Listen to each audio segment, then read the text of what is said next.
Our reading this morning is a poem by W.S. Merwin that I have to believe is inspired by the same story that is the inspiration for my sermon this morning. The poem by Merwin is called Place.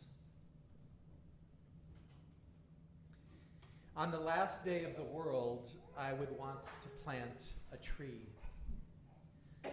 What for? Not the fruit. The tree that bears the fruit is not the one that was planted. No, I want the tree that stands in the earth for the first time, with the sun already going down, and the water touching its roots in the earth full of the dead, and the clouds passing one by one over its leaves.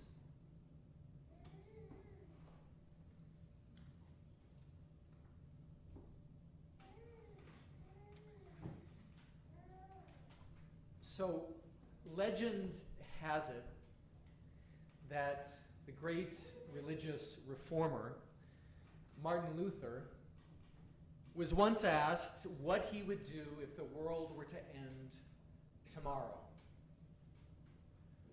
And Luther answered, "I'd plant a tree today." If the world were to end tomorrow, I'd plant a tree today. I've been thinking about this story a lot recently because I feel like I'm hearing a lot these days about the end of the world. Right? It seems as though our collective imagination is filled with visions of the end times, the apocalypse. Movies and science fiction novels conjure doomsday scenarios, from pandemics to zombies to aliens to AI. The political imaginations of both the right and the left feature narratives of civilizational or planetary decline or even catastrophe. Meanwhile, everyone seems to be hatching an escape plan. Preppers build bunkers, fundamentalists pray for the rapture, billionaires buy tickets for a rocket to Mars. But not Luther. Luther says, you know what? You all go on ahead, right? Mr. Preacher, you enjoy that rapture that you've been promising folks. Mr. Musk, you grab that one-way shuttle to Mars. But as for me, if the world ended tomorrow, I'm going to stick around and I'm going to plant a tree. I'm going to put my hands in the good earth and dig a hole and prepare the soil. Place the tiny sapling in the ground, careful not to damage its fragile roots. Make sure it's standing up straight. Give it a good watering. On the last day of the world, I'll plant a tree, he said. I don't know about you, but I find Luther's defiant gesture very moving, stirring. I love his stubborn, even quixotic insistence on doing the right thing, the good thing, even when it seems it can't possibly make a difference. Planting a tree on the last day of the world? Whatever for? I love that when confronted with rumors of the world's end, Luther doesn't put his head in the sand or retreat from the world or plot an exit strategy. Instead, he leans in. He keeps on loving the world, loving it right up to the very end. It's like it's the 2-minute warning, and Luther's decided he's going to leave everything on the field. And I admire him for that. And I think his story offers us something that we need right now.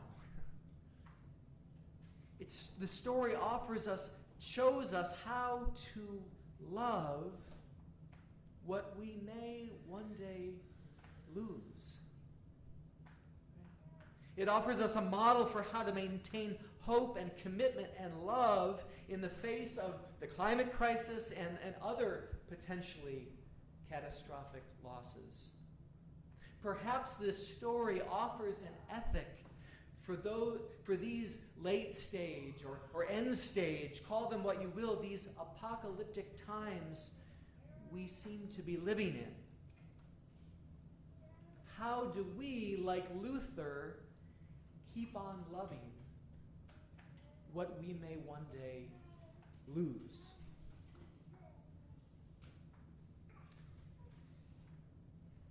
The great nature writer Terry Tempest Williams taught a class recently at Harvard Divinity School, a workshop on writing for the climate crisis. And one day she led her students in an exercise that I'd like to invite us to take part in right now. She asked her students in class to close their eyes. And so if you're willing, I'd like to just invite you to close your eyes for a moment or just lower your gaze for a moment. And she said, imagine the one place on earth that you love the most. A place that you know and love dearly. Go ahead and fix it in your mind's eye. It could be an ancestral home, a special place here on the island, a stretch of coast, a patch of forest. Think of that place. Picture it. The sights, the sounds, the smells, the feelings you associate with this beloved place. Let's just hold these images in our mind's eye for a moment.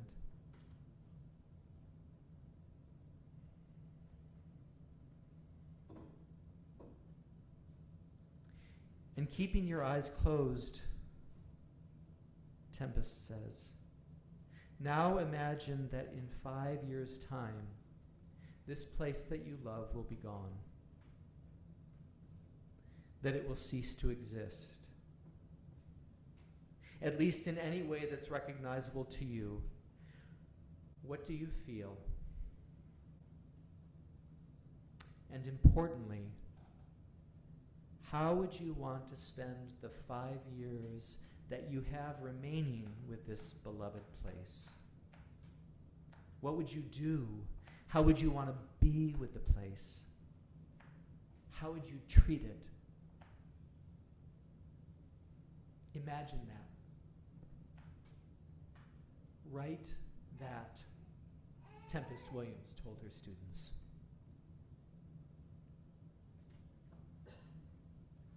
You can open your eyes now.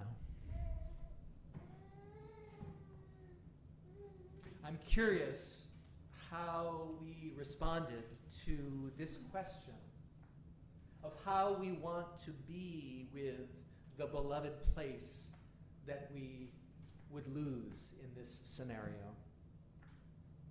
Perhaps we responded similarly to how Tempest Williams reports that her students responded. They didn't say, when told that this beloved place would cease to exist, they didn't say, I'll tell you what, I'm out of here. They didn't want to abandon the place. They didn't think of it as suddenly superfluous. They didn't say of the place they loved, well, its days are numbered anyway, so let's plunder it. Let's extract from it what value we can. Instead, they, and perhaps we, expressed feeling anger at the loss, sadness, grief. When we thought how we'd spend those remaining 5 years with that place, we might have said, gosh, I want to enjoy this place that I love. I want to savor every last moment with it, right? I want to grieve it, maybe. Find a ritual way to say goodbye, to memorialize it. We might have even said with Martin Luther, I'll plant a tree. I'll continue to care for and tend to and nurture this place that I've loved, that I still love, even though it will one day be gone. With this little thought experiment, you see, Williams is inviting us to find our way into an ethic of how we want to live with and care for our rapidly changing planet. An ethic that's grounded in our intimate love for the earth. And what the exercise suggests, I think, is that perhaps Luther's response to the rumored end of the world is not so different from our own. That just because we may lose something doesn't mean we stop loving it. In fact, maybe it means we love it, care for it, all the more.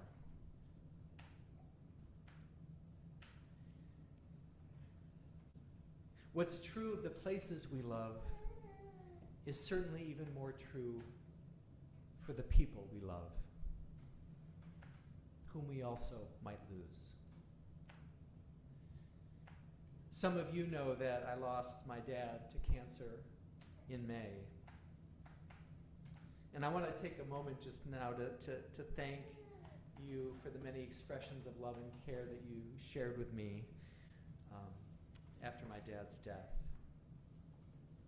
But 18 months ago, when Dad's doctor first gave him the terminal diagnosis and told us our time remaining with him would be limited, I first felt shock and denial and anger. And then over time, most of those feelings resolved into grief and love. Love that tended to manifest itself as care.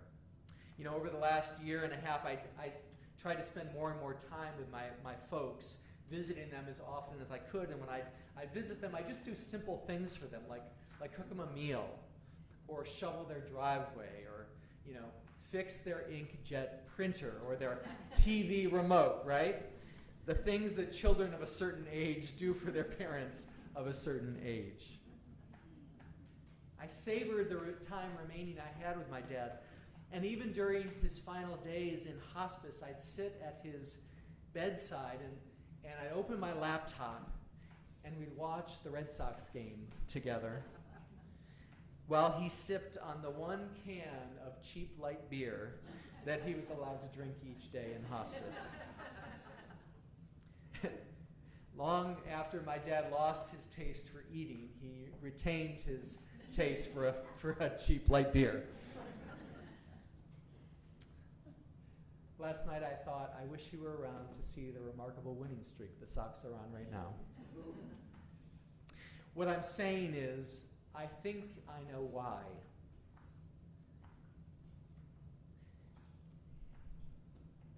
I think I know why, when given just one more day with the earth, Luther planted a tree. I think he did it out of love.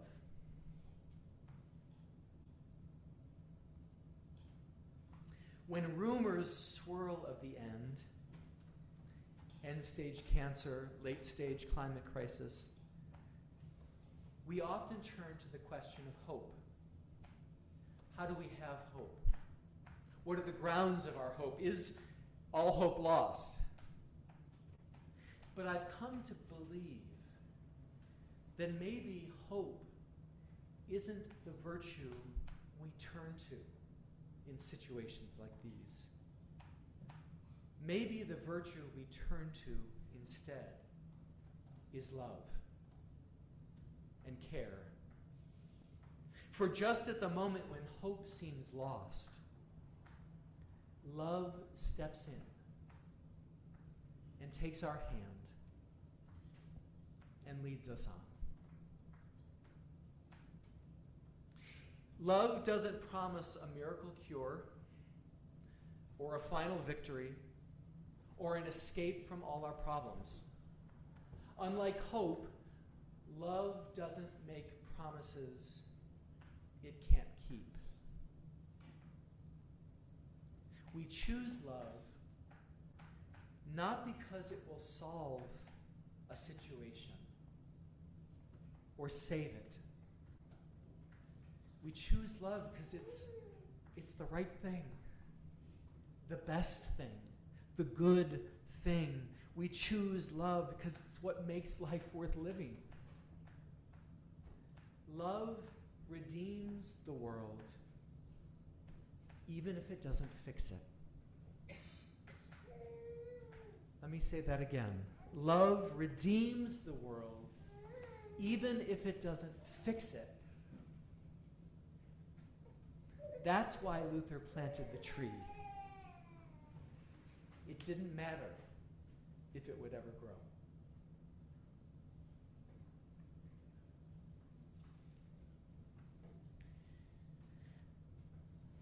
I want to close by saying that this story about Martin Luther reminds me of another story, one that one of our beloved former members, Barb Cassot, once told me.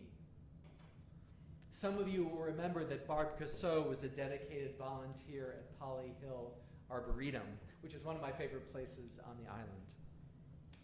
One day, Barb told a story about the Arboretum's origins. Right? She told me that it had begun, of course, in the glimmer of the eye of this woman, Polly Hill, and that she had a dream of one day planting on her family's land seedlings from trees all across the world, that trees that could thrive here on the climate and conditions of the Massachusetts coast, the sometimes inhospitable conditions of the Massachusetts coast. And so she did. She began collecting and planting seeds and saplings from all over the world. And today, many years later, there's a beautiful arboretum that we all enjoy and that bears her name. But the detail that struck me in Polly Hill's story is that it turns out she didn't plant her first seeds at the Arboretum until 1957, when she was into her 50s, which is about the same age as I am right now. So it wasn't that she was planting trees at the end of the world exactly, but she was planting trees at an age and stage of life when she knew full well she'd never live to see those trees reach their maturity, right? She'd never see the full fruits of her labor and her love, the realization of the dream that she had. But she planted them anyway. And what a gift she gave those who came after her. What an act of faith in our collective future. What an act of love. It just goes to show that it is never too late for us to sow seeds that may one day bless the earth and her creatures. It's never too late to do the loving thing. Love redeems the world, even if it doesn't fix it. So friends, as rumors of the end swirl about us, as apocalyptic imaginations run wild, now is as good a time as any for us to remember that the word apocalypse doesn't actually mean the end of the world, right? The Greek word in the Bible, apocalypsis, means an unveiling, the lifting of a veil. It suggests not an end, but a revelation. Maybe, just maybe, we will be surprised by what is revealed in these times. Maybe, just maybe, what will be unveiled in these so-called apocalyptic times is the redeeming power of our love.